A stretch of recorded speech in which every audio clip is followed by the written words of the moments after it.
미술치료사가 되면 연봉이 얼마인가요? 라는 질문들이 상당히 많더라고요. 저도 미술치료사 10몇 년 차긴 하지만 저의 연봉이 꾸준했던 적은 한 번도 없는 것 같아요.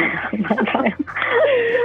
왜냐면 저는 이제 프리랜서니까 저도 어떤 해에는 정말 일이 많이 들어오고 큰 프로젝트가 생겼을 때는 올해처럼 코로나로 인해서 상반기가 일을 못하는 요즘 같을 때는 올 연말쯤 나의 올해 연봉이 얼마였지? 라고 한다면 정말 차이가 되게 클 것 같거든요. 근데 대체적으로 미술치료는 한 기관에 정규로 들어가거나 하는 그런 제가 봤을 때 일자리가 많지 않은 것 같아요. 거의 다 프리랜서라고 보시면 될 것 같아요. 연봉이라고 말하기에는 좀 익숙하지 않은 단어? 라는 생각이 들어요. 우선은 가장 많이 미술치료사들이 활동할 수 있는 장소, 병원 세팅이 있을 거고, 또 그리고 상담센터가 있을 거고, 또 복지시설, 그리고 교육기관 등이 가장 대표적이지 않을까 싶어요. 복지시설 같은 경우는 어떤 계약으로 몇 회기 정도 해주세요 라고 하는 그런 계약으로, 예를 들어서 저희가 이러이런 대상으로 집단치료를 해주세요.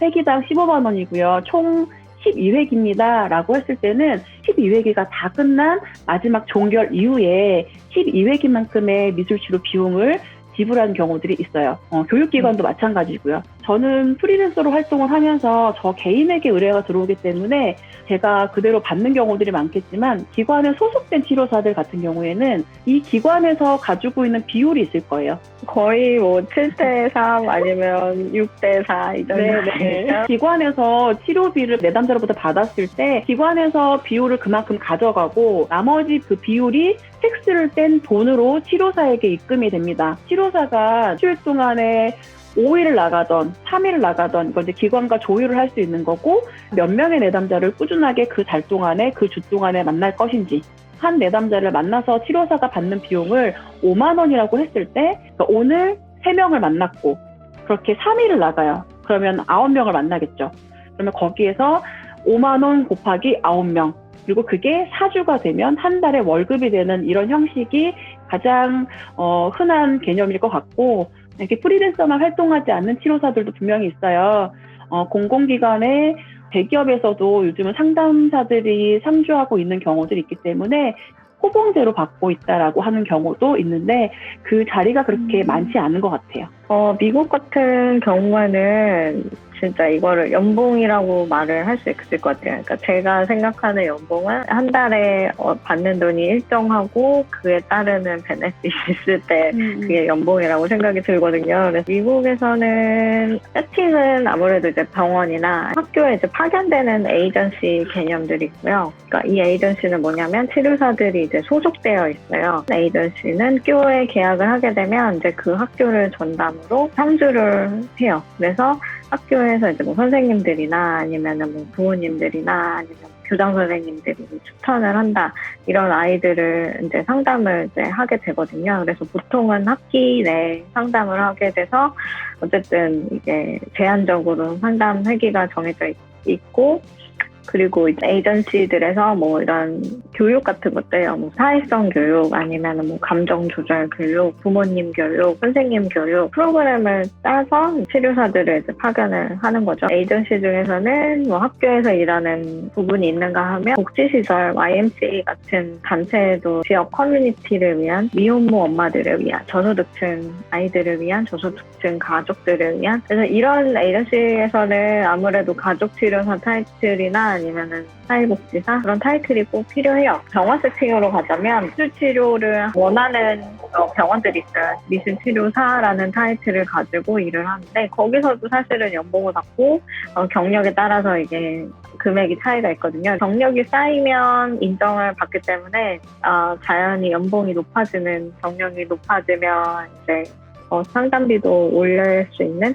그리고 이제 또 하나는 미국에는 이제 개인 상담이 되게 이제 잘 되어 있거든요. 그래서 학교를 졸업하고 이제 경험을 쌓고 오면은 대부분의 사람들이 이제 프라이빗 프랙티스라고 해서 개인 상담실을 이제 차리는 경우가 대부분이에요. 그런 아까 말씀드린 에이전시에서 이제 일을 하기도 하고 이제 병행해서 자기 상담실을 치료사도 있고, 아니면 이제 거기는 파트타임으로 하고 개인 상담실을 가지고 하는 사람들도 있고요. 그리고 개인 상담소만 운영하는 분들도 계세요. 근데 그럴 경우에는 이제 이거는 뭐 자기가 혼자서 하는 거기 때문에 누구랑 비율대로 나누지는 않지만 어쨌든 케이스대로 받을 수 있다는 거.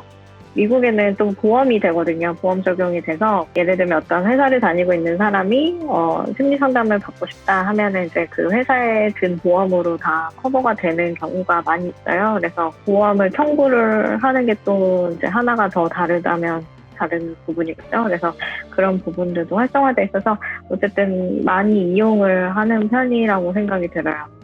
그래서 이제 연봉으로 보자면 이거는 미국 연봉조사 기관인 페이스케일에 따르면요, 2020년 미술치료사의 연봉은 이제 경력에 따라 다르긴 한데 35,000불에서 62,000불이라고 해요. 4천만 원? 한 7천만 원? 이 정도 되는 거죠. 평균으로 따지면 44,000불 조사가 됐다고 해요. 그래서 이거는 근데 미국에서도 주나 도시에 따라 이제 다른 부분이 있고요.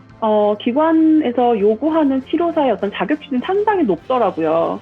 석사 이상을 바라고 경력은 어느 정도였으면 좋겠고 당연히 자격증은 있어야 하고 이제 인터넷이나 뭐 이런 것들을 찾아봤을 때도 제가 처음 현장에 나가서 미술치료 비용을 받았을 때랑 제가 봤을 땐 큰 차이가 없는 거예요. 맞아요. 네, 그리고 이게 변화가 많이 부족한 것 같아요. 네, 오히려 모르겠어요. 하여튼 제가 봤을 땐 똑같은 것 같고 또 하나는 제 주변에서도 병원 같은 데서 이제 프리랜서 활동한 치료사들을 봤을 때 해가 바뀌고 그만큼 경력이 생긴다고 해서 매번 연봉 딜을 하고 있지는 않더라고요. 맞아요. 예, 그래서 문제가 또 다른 문제는 뭐냐면 제가 느끼기에는 심리 상담비가 비싸다고 생각을 해서 그런 센터나 저도 센터를 운영하다 보니까 뭐 내가 경력이 박사학위가 있고 뭐 임상심리 경력이 뭐 얼마나 있고 하면은 조금 다르기는 한 것 같아요. 근데 수가라고 하죠. 수가를 맞추다 보면은 그 이상을 받을 수는 없어요. 그래서 내가 되게 나는 되게 자신 있고 되게 자질 있는 치료사다라고 생각을 해도 뭔가 이렇게 수요가 그만큼 따라주지 않기 때문에 그러는 것 같고요. 현장에서 바라보는 미술치료의 전망과 과제에 대해서 좀 이야기를 나눠볼까 해요. 미술치료에 대한 관심도 되게 높아지고 미술치료를 필요로 하는 곳들이 많아지고 있어요. 또 미술치료에 대한 효과성에 대한 연구들도 지금 상당히 많아지고 있거든요. 그런데 아직 이제 미술치료의 협회나 학회 이런 것들이 단일화되지 않은 거가 저는 참 아쉽더라고요. 공신력 있는 자격증의 기준이나 혹은 치료사들의 관리나 또 이런 것들이 실은 잘 이루어져야 치료사들의 처우까지도 연결이 될 수 있는데 미술치료 협회나 학회들이 같이 힘을 모아서 국가 자격증을 만들자, 단일화하자라고 했지만 그게 수포로 돌아갔고 현재는 어떤 상황인지 실은 잘 모르겠어요. 단일화되었을 때 치료사들에게도 나아갈 수 있는 곳들이 많아지고 이 직업에 대한 존중과 처우들이 있지 않을까라는 생각들이 들어요. 저도 아롱 선생님의 100번 동의를 하는데요. 이게 단일화가 되지 않았기 때문에 벌어지는 문제들과 그런 이제 미술 치료사에 대한 신뢰도가 떨어지는 부분도 있다고 생각이 들어요. 그래서 미술 치료는 어느 정도는 되게 친숙한 단어가 된 것 같아요. 요즘에는 전문성이고 필요한 부분이고요. 자격증을 발부하는 데가 워낙 다양하다 보니까 그만큼 또 교육 과정이 단일화되지 않는 부분에서 오는 이제 다른 점이나 아니면 좀 부족한 부분들이 오용되고 있는 것도 되게 많이 목격을 했거든요. 그래서 그런 부분에서는 전문성이 좀 필요한 것 같고, 그리고 미술 치료사 지금 활동하시는 분들도 아마 평생 교육을 계속 이어나가야 되지 않을까 싶기도 해요. 미술 치료사가 진짜 필요한 직업이라고 생각이 들고 저는 되게 많은 부분에서 활동을 할 수 있다고 생각을 들거든요. 그래서 그 부분에서 좀 열정이 많이 필요하긴 하지만 관심 있으신 분들은 한번 해보시는 것도 되게 좋을 거라고 생각이 들어요.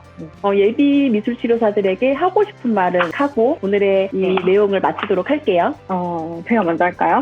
좋아요. 치료사는 치유와 배움이 필요한 곳에 선한 영향력을 가지고 전하고 싶어하는 사람들이라고 생각을 하고 있어요. 그래서 쉽진 않지만 꼭 필요한 직업 중에 하나라고 생각이 들고요. 그 과정에서 치료사가 느끼는 기쁨도 되게 크거든요. 그래서 이런 작은 움직이지만, 그러니까 더 나은 삶으로 바꾸어 나가는데 좀 한 걸음을 보태고 있다는 사실을 꼭 기억을 하셨으면 좋겠어요. 그래서 풀이 죽거나 아니면 되게 현실에 부딪혀서 속상할 때도 많이 있지만, 그런 부분에서 위로를 되게 받는 것 같아요.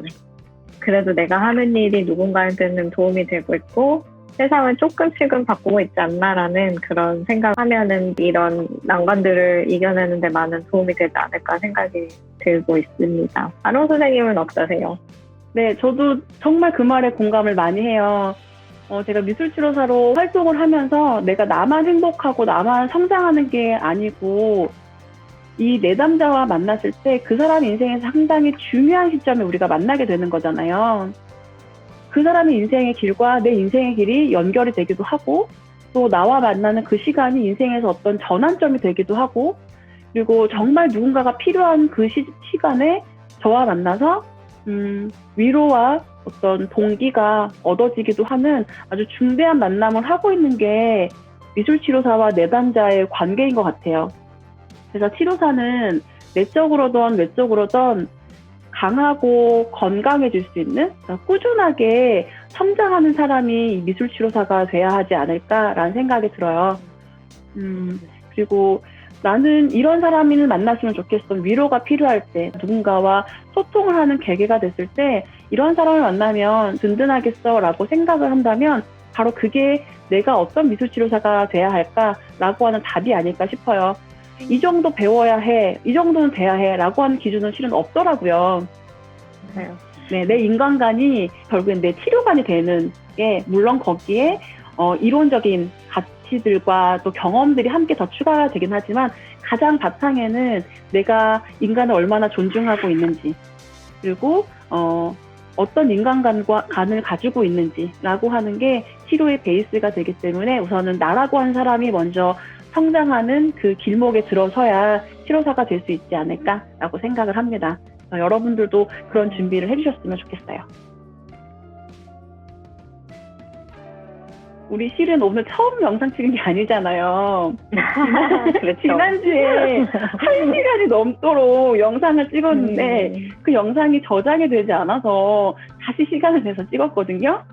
이렇게 네, 시간을 맞아요. 2번이나 내준 태운 미술실 상담센터의 허민 선생님 너무 고마워요. 네, 감사합니다. 저도 그래도 이런 한 부분에 참여할 수 있게 돼서 너무 감사하고요. 정말 소중한 기회라고 저도 생각하거든요. 그래서 많은 분들이 영상을 보고 조금 많이 도움이 되셨으면 좋겠다는 생각이 듭니다. 미술 치료사가 되기 위해서 어떤 과정을 우리가 준비해야 하는지 한국과 미국의 과정들을 한번 알아보는 시간을 가졌어요. 궁금하신 점이나 또는 공유하고 싶은 내용이 있다면 댓글로 남겨주시고 태움미술심리 상담센터의 홈페이지와 이메일 주소를 같이 남길 테니 가까운 곳에 계시거나 허민 선생님에게 궁금하신 내용이 있으면 연락드려도 되는 거죠? 네, 그럼요. 연락을 많이 해주세요. 네, 자 그러면 우리 인사하겠습니다. 수고하셨어요. 모두 안녕.